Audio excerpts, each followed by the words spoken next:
আসসালামু আলাইকুম রহমতুল্লাহ। আমি এখন যেখানে আছি সেটা হলো পুরান ভবনের সামনে আর পুকুর পার।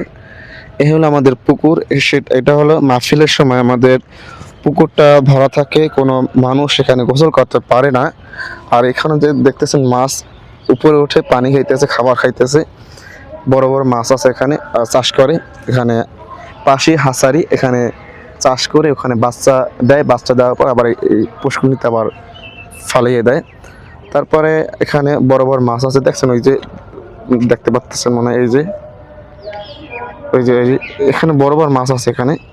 আলহামদুলিল্লাহ, দেখতে খুবই সুন্দর। তাদের খাবারও দেওয়া হয় মাহফিলের সময়। এই যে দেখতেছেন সিঁড়িগুলো এই যে এই পর্যন্ত পানি উঠায়, একেবারে এই পর্যন্ত পানি উঠায়। এই পানিগুলো উঠায় কোথা থেকে? আমাদের নদী আছে পাশে, নদী কীর্তনখোলা নদী। ওই নদী থেকে সংগ্রহ করে আমাদের পানিগুলা ভরে ফেলায়। আলহামদুলিল্লাহ, দেখতে খুবই সুন্দর। আপনারা মাহফিলে আসবেন, মাহফিলে এসে তারপর আপনারা দেখতে পারবেন। আর মাহফিলের সময় এখানে গোসল করতে পারবেন না আপনারা। মাহফিলের 2 দিন আগে আমাদের এখানে গোসল বন্ধ হয়ে যায়, উজুর জন্য জায়গা করে দেওয়া হয়, গোসল নিষিদ্ধ। আর আপনারা মাহফিলে আসলে আপনারা দেখতে পারবেন। যারা যারা আসেন না, আপনাদের দাওয়াত রইল ফাল্গুনের।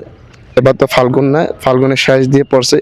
আমার এপ্রিলের 1, 2, 3 আমাদের মাহফিল, ফাল্গুনের মাহফিল ডেট দেওয়া হয়েছে রমজানের পর। আপনারা সবাই আসবেন। আসসালামু আলাইকুম।